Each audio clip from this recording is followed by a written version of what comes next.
Hello, my guest today is someone who would be the dream of every woman. Why? Because he did something special for every woman in India and around the world. He created something unique with his dream and passion for all of us Indian women's diamonds, which are a girl's best friend. So, let him tell you first about what all he has done in his journey, and then I'm going to give you an intro about his legacy. Hi, Anoop, how are you? All fine. Thank you for interviewing me. Not at all. It's my pleasure because I know what you've achieved and what you've done for the people. It's not only your personal cause, but it's also a cause for the nation and for the people, and especially the women of India. Bad for the men because they have to spend the money, but it's also good for the other women because they get all the benefits of all your hard work and your struggle and your dedication to this industry. So, can you tell me a little about how your legacy? I know, of course, your legacy, which I'm going to give a special introduction on in a little So while. my great grandfather started dealing in diamonds from 1916. In 1916, India was cutting only certain rose cut and flat cut diamonds. That time, the methods used, the technology was not there and very primitive. So if you look back on cutting and polishing of diamonds, it was first started off in India. In the Cutting 60s. and polishing of Yeah, India. first started off in India because the natural diamonds were first found in the Golconda mines, and that's where if you see any of the old jewelry, if all the flat stones and odd shaped and odd cut diamonds. It was then the Dutch which came to India and took this technology from here to Amsterdam, Okay. and that's where they developed the modern cut and the modern cutting and polishing wheels. After that, it moved to Antwerp during the after the First World War. From there, it moved to Tel Aviv, and after the 80s, it has all come to India. So today, if you look at Indian diamond market, India cuts 14 out of 15 diamonds in the whole world, cut and polished diamonds. So if you see a piece of jewelry with diamonds anywhere in the world, it has to have come from India. So it originates from India. Yeah, the cutting and polishing Cutting and happens here. polishing. Okay. Even though India does not have any mines, every single piece of rough, that's 14 out of 15 rough diamonds, have to come to India for cutting and polishing. So that's a huge achievement by the trade and industry with the full support of the government, which has been there from the 70s. They've been supporting this. Okay. So when you got all these diamonds cut and polished here in the 1940s, you said. So my great grandfather started with trading in Right. polished diamonds. Polished. Because India used to be a consumer market, so we didn't have too many diamonds at that time. Yeah, so they used to import the cut and polished stones all Right. from Europe. Okay. It is in the 60s. My grandfather and my father, they started a factory at D Road in Bombay. They got Belgian cutting and polishing experts and developed a 50 people training camp here. After that closed down, most of the cutters went off and started their own businesses. Independent businesses, and that's how it grew. We come from a small town in Gujarat called Palanpur, and we kept on, my father and grandfather kept on getting their relatives to come into this business, and that's how this business has grown. And even today, if you look at it, most of the big diamond companies will support their relatives, give them the technology, the expertise, and even give them credit facilities, and because it's a very capital intensive industry, and that's how they grow. So most of the cutting and polishing is done by homegrown companies, and very few corporate companies do the cutting and polishing. So when you said you started, your father encouraged all the relatives to get into this business, and even others now have started this. Are doing the same.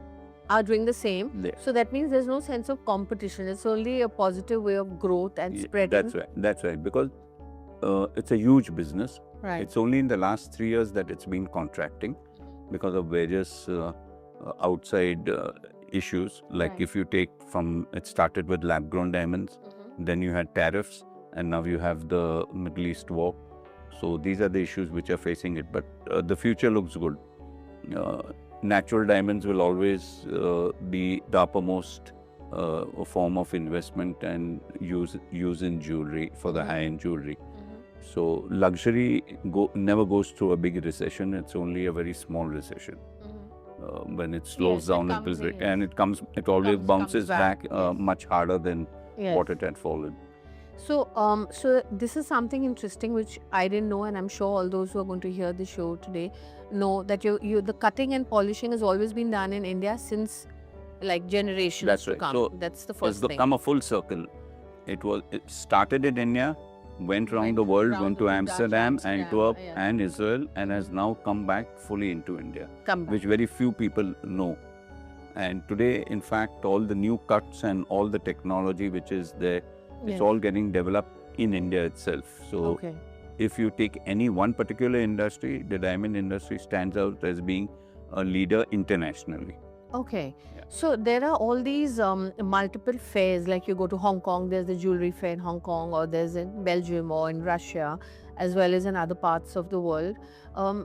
How do you see that we will have a fair like that also in India? So India already has one of the largest fairs, which is hosted by the Gem and Jewelry Export Promotion Council. It's called the IIJS in Mumbai. It always happens around in August. It's a jewelry fair with loose diamonds and all. It has not yet gained international acclaim. Yes. Reason being because international jewelry organizations are not able to take part in it. We are working with the government very quickly, and hopefully in the next couple of years you'll see it. So like we have the art fair, which has become very popular, and you have international artists also exhibiting, and yet it's done very professionally. So you feel that once the international brands can come into India, you think it'll get a lot of fame. So what happened, the show which is happening is done very, very professionally. It's only, we do get international buyers coming in over here. But what happens is when you have a fair in Hong Kong, you not only have the buyers coming in, but you also have participation coming from other all walks of all over the world. You know, yes. European jewelry companies are displaying, Chinese, Indian, and even you have Turkish and every part. So Yes. it just becomes a melting pot for the whole industry. Right. And then everybody can choose what they want. Right. So it's one fair where everybody goes and attends it. We have already done a sort of research, and we are working very strongly. The biggest problem that India today has is it doesn't have the infrastructure to host such things. Okay. That's the biggest issue that we have. So even the jewelry show which we do over here, Right. it's split into two places. Now having it at two locations is always a problem, and especially in a city like Bombay where there's so much traffic. So you usually had this fair in Bombay, and where is the other city you're planning to have it? No, so we are still working. So they have one in Bombay. They do a smaller show in Goa and in Bangalore. Oh. And they're targeting to do a show now in Delhi and use Delhi's infrastructure. Okay. So out of for fairs and exhibitions of international standards, currently you think that Delhi is one of the best locations as of now? No, the location would always be Bombay because Yes, the trade is in Bombay. Yes. So it's just easier to get goods in and out. And even for clients, if they, even after the show, they can come into the offices. So it's much easier but unfortunately, we don't have the infrastructure. Right. Government is looking at it, and hopefully they'll build something. So you've created this whole huge diamond industry in Bombay and Gujarat and Surat. How do you handle the security of diamonds, because they're all expensive? Yeah. And I mean, how do you manage it? How do you control it? How do you ensure that no theft happens? No, somebody can just change the quality or could substitute it with something which is not real. How do you control that part? So just to tell you, so India was growing compoundedly 15% on an average from 75 onwards. So Right. it was around 87, 88 that the industry knew. I was young, just much younger, Right. and not part and parcel of the organization. But I joined them when they started looking for a premises. So it was very good foresight on Your the part. industry part, not my part. I was just a part. I was just one of the junior people over there. But I learned a lot from the old stalwarts. Yes. That the industry will not be able to grow if you don't have the right infrastructure. Infrastructure. That's And it right. was very important and good that the Indian diamond industry, the peers were able to see that. And in 91, they bought this plot in BKC, which is the largest plot where we are having this interview. Yes. It's a 20-acre plot, and that's where Bharat Diamond Booths was set up. Okay. I became the president about 25 years ago. 25 years. So it's Yeah. a whole journey that Yeah, you've seen. And today, it's not because of any one person. There's a whole host of people who contributed to getting this. Mhm. Any major project that you want to do in the public domain, unless you take everybody along, Together, you it just do. cannot be successful. Yes. And that's one thing I've learned from this. And today I can proudly say that Bharat Diamond Booze is the most secure place anywhere on earth. Okay. So it's Can up- you tell us how I'm going to come to So how when it you started. when you Yes. ask me about the changing and switching of diamonds, that's very individual because each office takes care of it, and mostly they're covered under CCTV. Okay. I mean, all everywhere where a diamond is sorted or is handled for even for planning and various other for selling, Mhm. they are covered by CCTV cameras, all the cabins, Mhm. and where the recording is stored for more than 30 days. So Okay. if there's anything that one finds which is not proper, you can go back and look at it. Okay. If you look at this complex, we have a footfall of 37,000 people coming in every single day. To buy? No, there are people There are working people here. working. You for have the- buyers, you have people working here, you have your factories which are around Bombay. Where are the factories for diamond usually? The majority of the factories are in Surat, Mhm. and in Gujarat they're spread over in Navsari also, you have in Bhavnagar also, and you have about 20% of the production which is in Maharashtra, which is about north of Bombay. So you start from Malad, Borivali and Virar. In these three places, you have the manufacturing. you have diamond cutting. Cutting and Yeah, polishing. so the better end and a lot is being done over here, Okay. anywhere between 10 to 20%.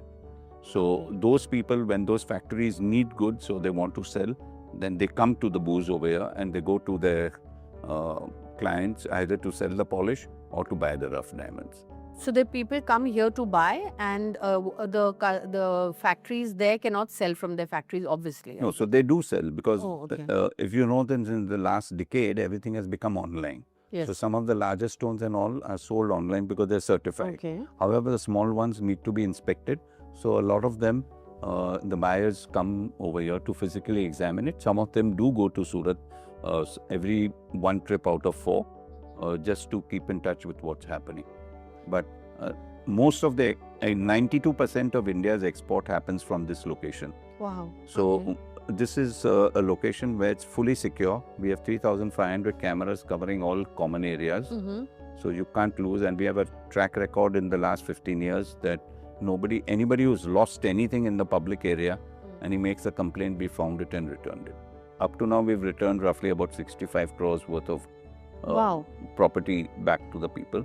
Okay. And so it's one of the most secure places Places they you can be. be in. Okay. So who were the other 4 or 5 colleagues or more who helped you put this together? So the pioneer, of course, was one Mr. S.G. Javeri. He used to be a stalwart who thought of and pioneered and put the idea together. Mhm. And then you had Arun Bhai from Rosy Blue, who was the driving force and made sure that it got completed. Mhm. I used to be in the front, but there used to be a lot of issues. So he would always step in and, guide and make sure that everybody is on the same page. Mhm. And there are lots of people, I can't name all Name of them. all but, of them, yeah. And At least there must be 15, 20 people 15, who 20. really put put in this together. a couple of years every time, and every nitty-gritty security. It is Milan Bhai from Mahindra Brothers who Yes. put in a big effort into this. So Yes. there's continuously, even individuals today who are working. And all of us are honorary. It's not a paid thing. Everybody gets elected every year, Hmm. and to keep the thing going. Yeah. So when you talk of, I know Milan Bhai personally as well because I helped in designing his home. So when it was Milan Bhai or the Zaveri family, the Zaveri family is the one which is the Tribhavan Das Zaveri. It's a No, different. so Milan Bhai is Milan Bhai Parekh.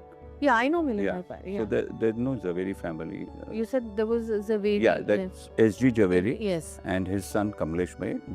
S.G. Javeri was a founding person of Bharat Diamond Booze. Okay. Okay. And Bharat Diamond Booze started off as a joint venture with MMTC.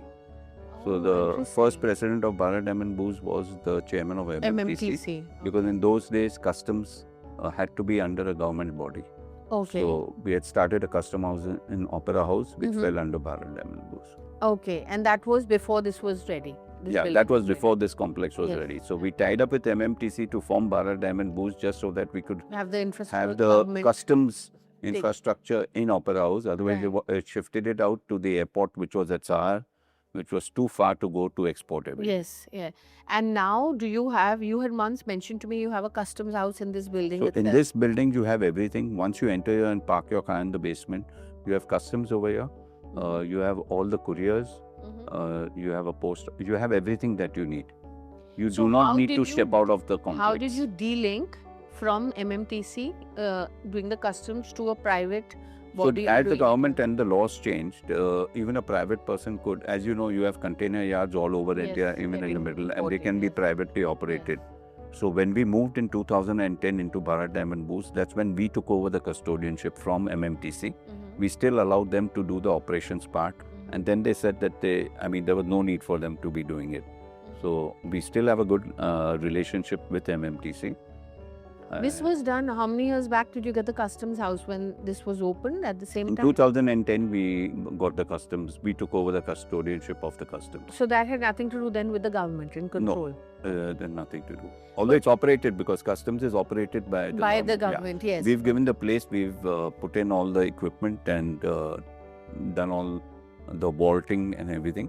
But it is basically the customs commissioner sits here and operates it. Oh, that's interesting. Yeah. So now, so the custom commissioner for diamonds is separate. Yes. Because- Not only diamonds, it's called precious cargo. Precious cargo. Yeah. So that okay. covers everything from jewelry, anything under Gold and jewelry, everything? gold, silver, Okay. platinum, anything that's got to do with jewelry Yes. happens from here. Wow. So if you have a jewelry factory, say in Pune, and you need to export something, you need to come over here to do it.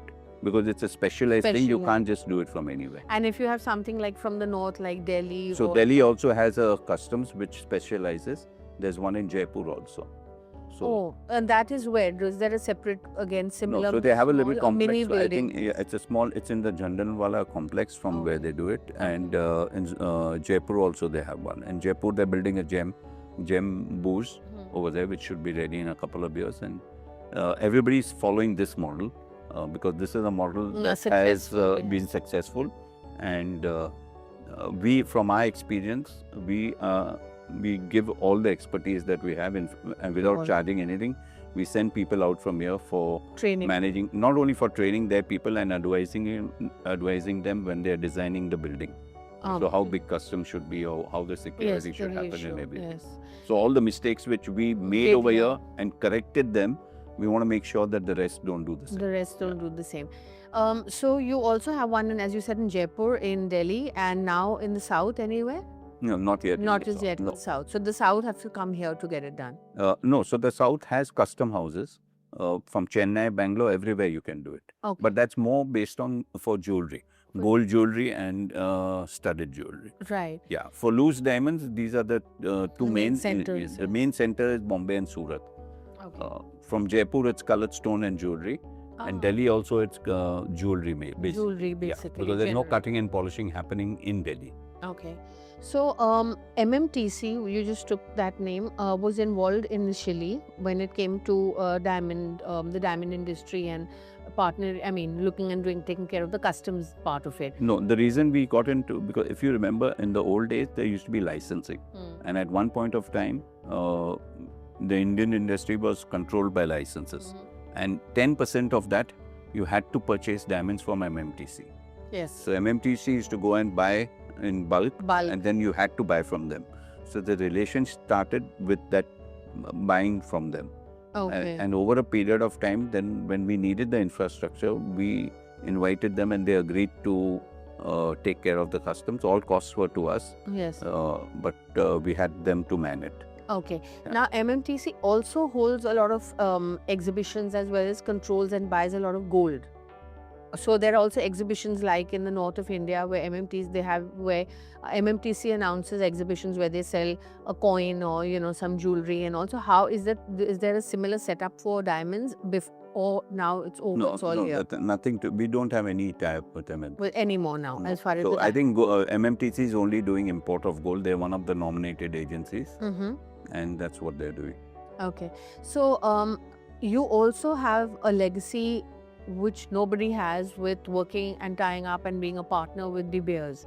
Can you tell me a little about So that? we've been Because part. that's a big Yeah. achievement. Yeah, so from my father became site holder from 1947. We were site holders right up to now, and we also buy from all over the world from other large uh, mining companies. And as you know, today everything has become on tender basis. So we are continuously, because raw material is not available in India, you're always buying from overseas. Okay, so the And raw. because the years of contacts that you've developed Mhm. and the expertise that you have in certain quality of diamonds, you end up buying from them. Okay, so they've been partners since that time. Yeah. So And we were partners means that they used to have site holders. So Mhm. we were one of the first ones Okay, okay. And now from India. from And, India, yeah. yes. And now what is their journey? They're going to be doing it pretty much on their own. No, so there, as you know, the industry is going through a downturn. Downturn. Yes. So supply is also much lower, Mhm. and everybody's curtailing the amount of goods that are getting manufactured. So Mhm. they've also pruned their suppliers Mhm. to whom they supply. Okay. And going forward, we see what happens. Okay. So that's a big achievement, and I think it's great that we had someone from an Indian family who they trusted with, and that was one of your families. Well, so now there's a big everybody in the industry and in the markets is talking about the price of gold, the price of silver. What are your views on that? Is it going to stabilize? Is it going to go higher? Of late, whenever any of my friends ask me what's a good investment, so I said property is at the highest, gold is at its highest, silver is at its highest, stock market was at its highest, Highest. diamonds is at its Lowest. lowest. So you Yes. take a call. What you want to do? Which is the best investment? Investment. Yeah, but do you see everybody in India, like all the old families and the mass base of India believes in gold for some reason, traditionally. So do you feel gold for them even at this rate as an advice, because you know the best, and I think you're the best person to ask this. Do you think we should still invest in this? So I don't think it's I it's tell very my, high, but yeah, I tell my friends that don't look at diamonds as an investment for overnight returns, yes. but in the long run, they 100% the whole value. Mm-hmm. Yes, the last decade has not been the same. Mm-hmm. But when you're looking at the long term, when you buy a property, it's not looking at an investment of Yes, 4 5 short years. term. Yeah. You're looking at over a period of 30 40 years. Yes. And also, uh, most of your investments, you cannot enjoy wearing them. Yes. I mean, you can't wear 2 kilos of gold and walk around. Yes, yes, you can't. So, at some time, you have to look at what you enjoy. What you enjoy. Yeah. But as an investment, is it worth it? Certain, yes, investment grade diamonds are worth it for sure. Yeah, At its low. gold So when you look at this price. I'm not an expert at gold, but But you know the you can industry. see what yes. has happened in the Middle East, and also if you overnight have to leave from some place, I mean, you can't carry that much gold. Okay, so you not. It is I don't think one can look at putting everything into gold or anything. No. We've seen it come off, and Yes. Okay. Yeah. Silver is in great demand and the prices are going up. And why do you feel, they say because it's being used in a lot of auto components and different industries, and also that's why there's a surge in those prices. What do you feel is the future of silver? Of course, your diamonds are a girl's So- best friend and your best friend too. no, But- no, the diamonds are not my best friend. The girls are my best friend. Ah, that's a good one. Yeah. Okay, that's the one we're going to definitely take a reel out from. Yeah. Okay, so more so, as gold has gotten expensive, more and more people, and the largest market of jewelry is the United States. So what has happened? A lot of the lower end jewelry, instead of being made out of gold, is Mhm. being made out of silver Mhm. and gold plated. That's why you see that a slight consumption of silver has gone up in the jewelry field. Okay. But nothing can translate it into as to why, because most of this price which has gone up in the last 18 months Right. has got to do more with investment or speculation, whichever way you call it. Whichever way you call Yeah, it. it's Okay. not got nothing tied to consumption. Okay. So either it's gold, central banks buying or selling, Right. and silver, we have no reason why it could just be a run up. Okay. So coming back to what we were speaking, this building has everything from customs, export, so 35,000 people walking in, and of course, not to mention the number of diamond and jewelry companies here, 3,500, what you just mentioned. Yeah. Yeah. So what was the reason of coming up with Surat as another source, similar in this building, and more, I guess, with more latest technology because it's a recent one? So they're not got to anything to do with technology, but it's I would 100% say it's better planned than this, because they This was made the sure first the one. same faults didn't happen over there. Right. And when Surat was planned, the industry was still growing. The world was also growing. Lab-grown diamonds did not exist at that time. Yes. So if we had kept that pace, then definitely the Surat boost. It was unfortunately that it took off at a time when everything went wrong for the diamond industry. Like the lab group. Yeah, but I don't believe that things will continue to go wrong. I Yes. think the worst is over and we can only be growing from here. Okay. I don't expect to grow, that the industry will come back very, very fast. But if you talk over a decade, I think we'll be back up. And back up there. What is the ratio of export versus import of diamonds? The raw stone. I'm not talking of. Yeah, so we, just to give you some numbers, at its peak, we used to export roughly $22 billion worth of cut and polished diamond, and we used to import roughly $15 billion worth of rough diamonds. Right. The value addition was anywhere between 6 to 7 billion annually. If you take today, we'll be finishing off this financial year with roughly about $10 billion of exports and an import of about 8 to 9 billion. Oh, so the export is more than the import. And this Most is, of the this time. is Last couple of years, it's not been, because as you know, prices were correcting and various things were happening. So this is for raw stones, the diamond, or is it for finished jewelry? No, Diamond. when we are exporting, majority of the exports are loose cut and polished diamonds. Okay. And what we import has always been rough diamonds. Oh, we import the rough and it's finished diamond. Yeah. So nothing is found over here. India is only adding value. Yes. In every way in the diamond industry. In the diamond industry. And Yes. we've the trade has now taken upon it that the future growth and the actual value addition is going to come now from jewelry. So everybody is concentrating on making policies for manufacturing jewelry, Diamond jewelry. diamond colored stones and all parts of it. Okay. There's also you have, when you talk of we talked of exports and import, and you talked of finished jewelry. So when you talk of finished jewelry, that's going to be exported to all over the world. That's it. That's the plan. So already today, the largest jewelry market in the world, which is roughly $80 billion, USA is about 50% of that. Okay. And the tariffs with Mr. Trump's new tariff policy? That's something to be seen now, which way it goes.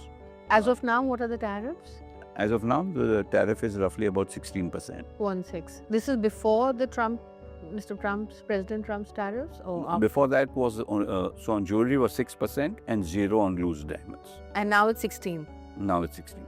Okay, but On 16 on jewelry and roughly, I think, about 12 on diamonds. But I do feel there'll be a correction on that. I don't think it'll be at this rate. So at present, nobody's talking, because I think the government is busy with the war situation. So I think it will only be in the summer that they will relook at what is to be done with that. Yeah. And besides, which are the other countries which we are targeting to export to besides the US? So we were targeting the Middle East a lot, but now at the present situation, that's gone back a bit. Middle East was roughly about 25-30% of our gem and jewelry trade. That has now gone on the back seat, and we see which way it's going. And then we look at everybody else, starting from South America, China, Europe. These are the big markets. Okay. So now that I don't see with the war and Middle East having big issues, at least as you can see, I don't see if there will be a dip for another 2 years at least, if not more. Yeah. So if they resolve this problem, then yes, I understand. But if you want to be optimistic, then say if you look at the 70s and 80s, Iraq and Iran together were huge markets. Yes. Okay. So if this problem does get sorted out and it does become a free market, both those places, then that will be an addition which we are waiting to see. what are the results coming out of this present situation. Present situation. Nowadays, most women love, and it's very much in fashion, emeralds. So, why do you think that there's such a, all of a sudden, of course, in a fashion sense, but what do you think is the value of an emerald? If you want to keep buy it as an investment, or it's just good for looking good and wearing as No, beautiful there's jewelry? certain, like in all the stones, precious stones, semi-precious stones, the good quality you can invest in, but the rest is always, they say, for fun jewelry. You know, So, would you recommend, like, obviously the bigger stones and emeralds with like Colombian? more than the bigger, it's the quality, the Colombian and the better quality at all sizes, at all levels would always hold value. Okay. Then we also come to another question which I'd really like to ask is, everybody is getting into online in jewelry. Can you trust the quality of jewelry? Maybe I'm old school and I'm So asking I don't this think any question. serious jewelry is bought online, unless, Okay. of course, it's through Sotheby's or Christie's and one of the known houses, or from any of the top end brands. But most serious jewelry would not be bought online. Okay. Yeah. So, like, you have like in America, the online industry, jewelry industry is huge, and I believe the new projections in a lot of industry bodies in Delhi have projected the online jewelry industry to grow in a very large number, and that's going to grow. Apparently, they say like Tanishq has come up, Carrot Lane, and there are similar like those. So, what do you feel the numbers are today, and what do you feel it'll go up to? Because of the aspirational middle class, and So, like I was saying, India is going to become one of the largest jewelry markets. At present, the way the jewelry consumption is, America is 50%, Europe is roughly, this is online not online, overall. overall market. And yes, we have the youngsters over here. Yes. So, and digitally, India is far ahead than most countries. Yes, the language is a problem because you have so many multi-languages, but I think that will get taken care of by AI. Even the present jewelers, if you go to see in India, I don't think so many sales are happening online. But as we move forward, it's got a huge potential. Okay. So the backbone is available, connectivity is fantastic. Most of the Indians know how to use mobile. Data is very cheap. So that's the way it would go forward. But The that online would, yeah, industry. in online. But that would still be more for just fun use in daily wear or something. Yes. For the it's not strange, yeah, aspirational. aspirational. It's not going to be of solid gold. It's going to be more of gold plated. The Plated. government is Or also 14 carat. yeah. or- So a government is now allowing also 9 carat to be Oh, hallmark. really? Yeah. Okay. So as more and more of this is going to happen, the industry will keep growing. You know, you've got so many.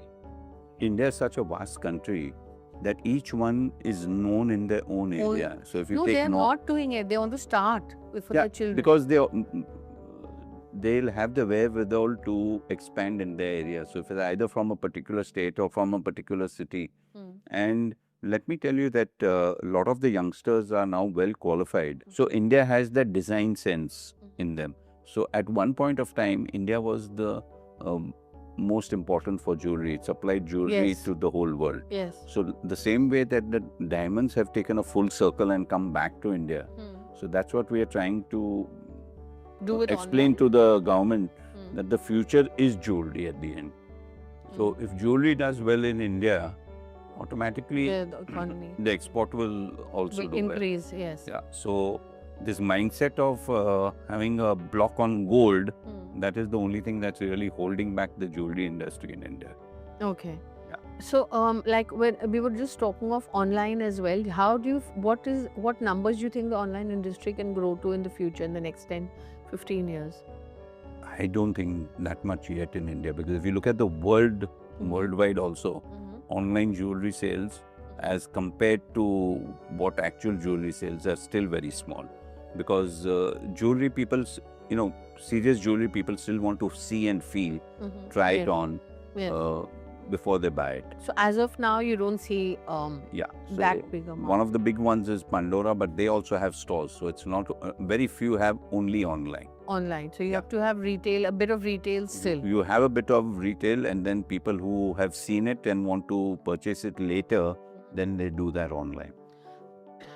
Okay. So now there's another thing that when you buy a diamond, a good quality diamond with a beautiful cut, color, and everything. So what do you give a lot of certificates with those diamonds? How do you how authentic are those certificates? Like nowadays you get, when if you buy a good quality diamond, it could be a VVS or a VS or a good color, like could be a DE, That's right. So So do you have about 3 or 4 certification Yes. companies? So in India, in all of them are represented in India. Okay. So that's not a problem. which are these companies? From everywhere. You have from GIA, you have Yes. HRD, you have IGI, Mm-hmm. you have 2-3 other ones also there. So they some of them certify only diamonds and colored stones. Some of them certify even jewelry. Mm-hmm. So the thing is that you must keep a certificate if your piece of jewelry is over a certain value. Mm-hmm. And it is important just now because you have lab grown around also. So even just for your own satisfaction, it's much better to have Have a something. certificate. If it's diamonds, then it's better to have something with a certificate. Even if it's small jewelry in diamonds, like pair of earrings or something, even Yeah, you should get it. I mean, So it you should should say get that it's authentic, that it's diamonds. At least it's natural and diamonds it's and not lab grown. grown. Yes. Yeah. So And also, if say a person wants, they say resale, diamonds don't have a very good resale value compared to gold. That's one big hitch in India. So why that's is right. that? It's like a car. Hmm. You go and buy a car in the showroom and sell it the next day, you're going to lose money. Yeah. So, So that's the only thing in diamonds, the period is much longer. So, like I said, that if you hold it long enough, it doesn't lose will value for appreciate. sure. Okay. Yeah. So coming to as I said, the other, so when you're saying certificate is very important. Is there any differentiation in the 4 brands of certificates you just meant? So each Mention. one has their own standards. Yes. Yeah. So on a certain type, it's GIA. If you go for lab grown, it's IGI. Mhm. They're the leaders.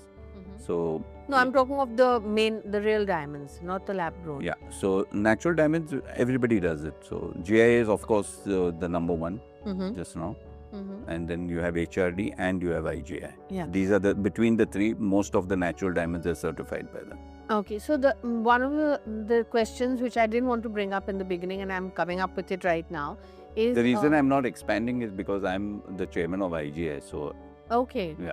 You're chairman of IGI as well. Wow, Yeah. so many feathers to your cap. There's also why everyone talks of lab-grown diamonds, and I did not bring it in the beginning of the show because I actually prefer more real things, and I'm not in favor of lab-grown diamonds personally. What is your take? Do you think it's going to grow? And I know you can't make out or differentiate between a real diamond and a lab-grown diamond.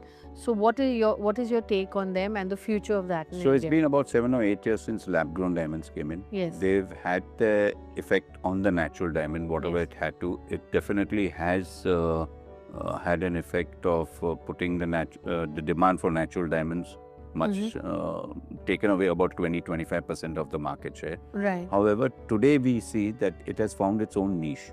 So it's no longer anywhere close to being in the same standard as the natural diamond. So if you look 7-8 years ago when the natural diamonds were introduced to the market, they were selling at 20% of the cost of a natural diamond. 20%. Yeah. Okay. Today, natural diamonds have lost certain value. So if you just take as a base of 100, 100. Yes. so natural diamond which was 100 7 years ago, today is available at 60.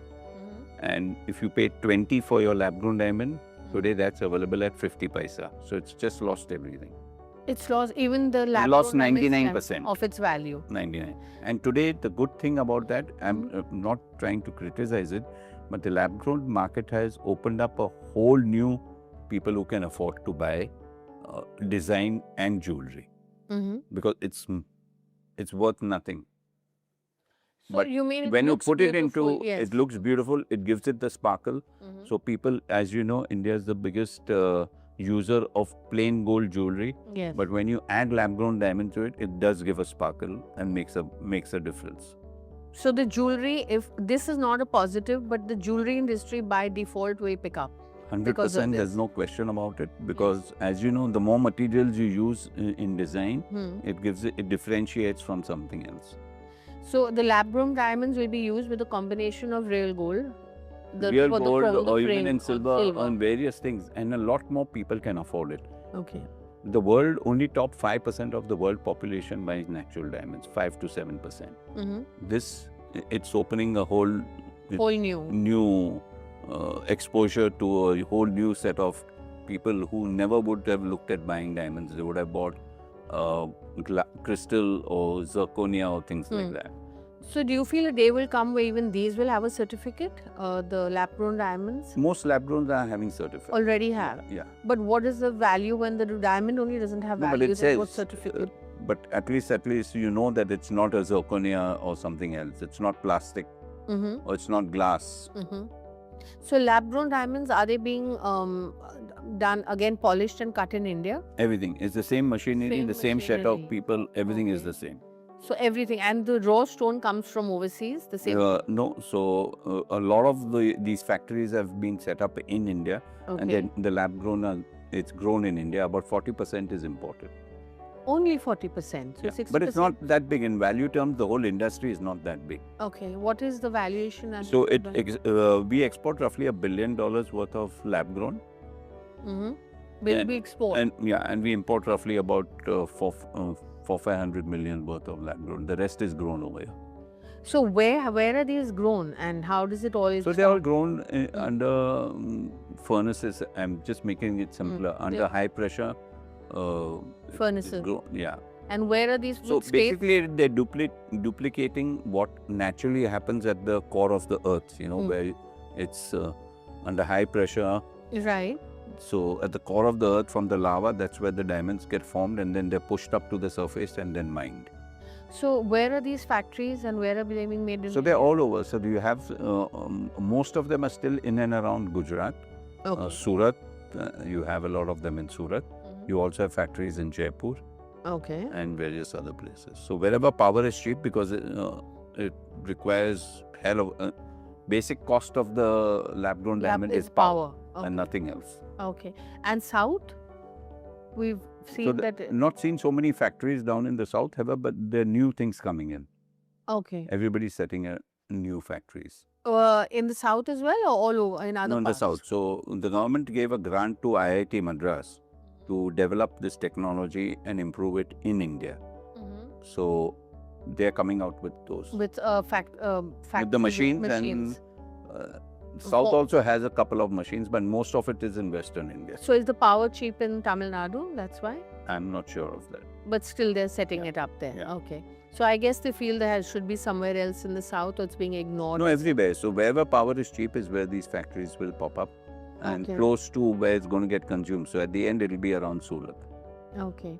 So now the question, the other point is, if you have all these factories close to, in all these places where power is cheap, what eventually there will be also a lot of employment there.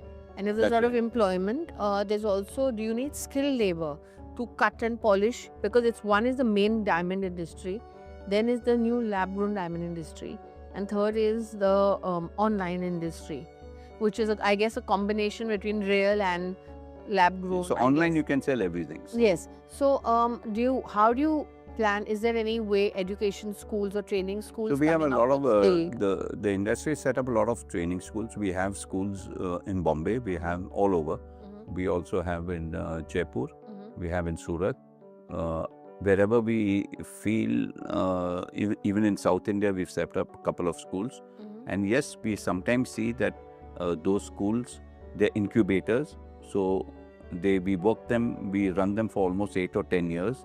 But once the first lot has come in, then we don't find people entering those schools, because they prefer then to migrate and learn on the factory floor. And since they already have a couple of people from their town who have set up factories or are working in factories, that link has been maintained. Okay. So we keep putting up schools in centers where we see the potential that the labor could move into this.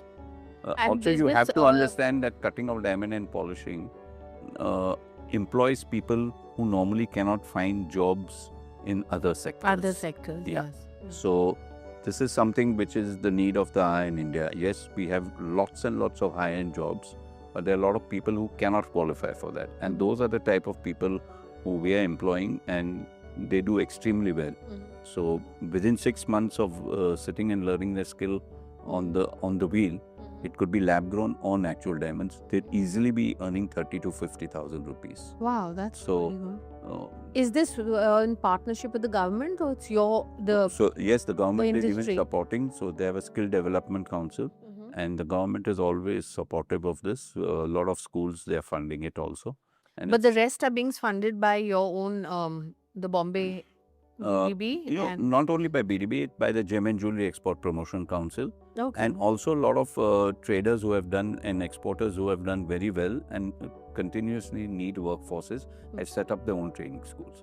Yeah, So they are giving back to the society, to the industry and the society this Yeah. way. Yeah. So if you look at the industry as a whole, the gem and jewelry, although it doesn't, people don't know much about it, but the industry contributes a lot to society in various which whether way? From training, you take even from healthcare, from building infrastructure. I mean, I know that for sure that in Gujarat, when there was a water issue, all the check dams and all, the industry contributed not only by giving money, but a lot of people used to be on the weekend on the ground making sure that the project was carried out properly. Right. So this industry is very conscious of that. Conscious of that, giving back. Giving back looking to the after society. Yeah. Okay. So you have such a tight-knit community here as well as in Surat. I guess you all are good personal friends as well, because you all work together as a team, whether it's education for people, for skilled labor, for training all your employees, yet you have your security systems in place. Plus the business, as you said, was always, all the relatives were promoted to grow independently and start their own thing. So how come it's a very capital intensive, and yet it's a very competitive industry. So how come there's no sense of competition, and it's a very positive environment from what I hear from you? No, because if you look at it, I mean, India is the only supplier to the whole world. Yes. And like you say, when you have the whole world to supply to, I mean, There's no time. There's enough. You there's need enough. You people. can do more. Yes. So you chose diamond. When I speak to you, I can see the passion of what you feel and what you speak. How do you feel in the next 20 years, India will be a leading manufacturer, or also for export we already are doing well. So are we're importing less, cutting, polishing? Where do you see India? So definitely we'll still be leaders in cutting and polishing all But gemstones. besides that? And what I see is that India can become the leader in the jewelry, not only from the supply point of view, but even from the design Point of view. Okay. Design point of view is where the real value addition will come in, because apart from gold and silver, everything else will be available in the country. Okay. If there are any startups who want to get into this, are there any funding options besides the government from you all? Because you're So trying to grow. Bharat Diamond Booz and Gem and Jewelry Export Promotion Council has just started something called Incubator. We know that we can't really contribute too much to it, but we would be able to give them place from where they can operate for a period of 3-4 years, like so that rent is a big thing in most of the major cities, Right. where to find space from where you can operate. So we are working on a scheme where we continuously encourage at least 8 to 10 startups who are somewhere, one way or the other, linked to the industry. There are, again, diamond has many things. You have a blue diamond, you have yellow diamonds, you have, of course, the uncut Polki diamonds, and of course the real diamonds, which we all talking about. How would you differentiate between the 4 and or 5 of them, and which one would you rate as 1, 2, 3, and 4? No, but we all know that the blue is the most The best, expensive. yeah, yes. There's only one better than that. That's a red. Yes. But very few stones available. Blue are slightly more, and then comes the pink, and then the yellows. So, I mean, you have to see what you like and what your budget is. But do you think they have the same value or appreciation value as in the normal diamond we all wear? For sure. The blues, the red, blues and the And pinks the pinks have not have. only held value, but they've gone up in value. And the yellow ones, which are also becoming very popular. Yellow are holding price also. Okay, so you do recommend those also too? For sure. For sure, okay. Anything at the top end of the diamonds, Yes. and the better quality and the better colors, they're doing well today, because don't forget, it's coming out of natural mining is very difficult. There you find spurts where you find a lot of them, but it's not going to be forever. Okay. You have two sons and both of them are in the business working with you. How have you diversified into which divisions of? So one is the looking business? after the manufacturing and administration. The other one is looking at sales and growing design. Oh, growing design, which Yeah, you feel is the jewelry. future. Yeah. Yeah. So Dhruv is doing what now? Which one? He's doing the He's sales doing and the jewelry. Oh, okay. Yeah. And Mohit is looking after the office and the admin and the manufacturing. Okay. Yeah. Both So- are very important. Yeah, both are very important. And the ones where you see the future is the creative part and getting the creative jewelry part, yeah. is being done by Dhruv. Yeah. By Dhruv. You find he's more creative in his designs, or you feel that it's something I think each one chose what it was. So what they felt. yeah. Yeah. So when Mohit came in, the manufacturing and admin was there. So that's fine. And now the Yeah. trend is Trend jewelry. is something else. Yeah. Are they also going to get into lab grown? From what I know, no. Mm, You don't believe in it. I so don't think so. Yeah, From what my conversation, I mean, they. No, I think first you have to believe in it for them to even consider. No, doing I don't think so. Today the youngsters are very independent. I don't think you can only guide them. You can't really tell them what to do. Yes, Yeah. okay. And Dia, of course, is married and she has two beautiful children. So how she doesn't want to do anything in the diamond? She once in a while does help out in designing something. If she's in the mood, she lands up at the factory and designs some jewelry or helps Jewelry. around there. Yeah. Okay. So now tell me, how did you meet Devanshi? She's so beautiful and so Uh, elegant. We were in the same social circle during college and also friends, Okay. through common friends. Okay. So you Yeah. met through then. Yeah. And then you had, of course, a love marriage, I guess. Yeah. Yeah. So So one of the few marriages outside of my community. Yeah. Okay. And she's also has a store called Dia. That's right. Yeah. She designs all the jewelry there. All the jewelry, and that she's been doing for really long. Yeah, that store's been open for 27 years. Yes. At the yes. Taj. At the Taj, and she's also had been in other places all over India, from what I remember, Yes, Pune and Yeah. other places and all. And how do you find that? That's fine jewelry. So So the top end jewelry is a different. yes, So that is something she's been doing for a long time. for a long time, but she's doing it more out of enjoyment, Yeah. passion. Yeah, not Yeah, because of yeah. But do you see that industry also growing? Yeah, for sure. You do see that. Okay. Yeah, yeah. So luxury doing very well all over Mm-hmm. the world if you go to see. Right. So anybody who wants the real top end quality, then there are just a few people where you can go to. Where you can go to. We have Cartier and Bulgari and other brands all getting who sell, and Tiffany, of course, who sell because of their cut, color, polish, and all those the similar for the main points. And when you look into, do you see India making something, a brand like them? For sure. For sure. So what you just said, they are known for their designs, not for Yes. what. Not for the yeah, cut. for- Yeah, for the cut everything is else, done yeah. here, the finishing Yeah, is so done that's here. all done by in India by Indians all over the place. So in fact, they sometimes give a design and We the make cut it is here. developed over here. That's the level of technology that now we have in India, whereby we can make new different cuts also. Mhm. So some of the logos are now cut into diamonds Okay. because you have the technology here. So there's a lot that's happening. So do you feel one day in India we'll have a brand like? I'm sure you'll have an international Interna- Indian brand yes, in international. jewelry. In jewelry, yeah, That's that for you sure. will see that. Yeah. Okay, great.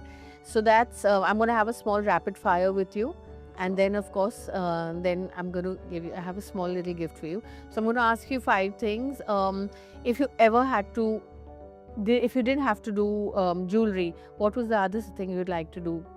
Snorkeling, reading a book, going on a holiday. No, will be photography.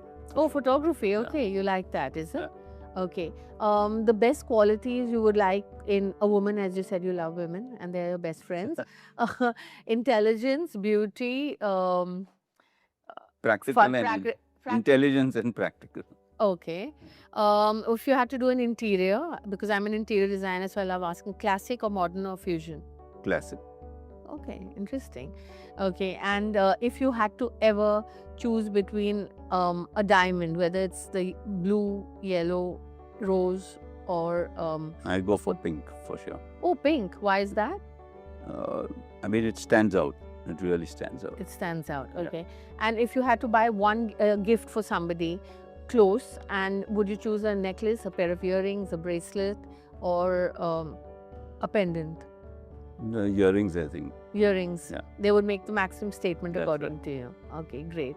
So that's lovely, and thank you so much for coming on the show, Angie's Thank you. India. And I know you come all the way from Delhi. No, I really wanted to do this with you, and I didn't want to delay it further. So I said I'm going to come and It's been a pleasure. thank you, and I'm going to give you a small gift from our online Thank team, you. Anji Homes, and I hope you like it. I'm sure I will. Yes. And I think Devanshi will enjoy it more. Yes, and she Thank has you. the most immaculate taste in any case.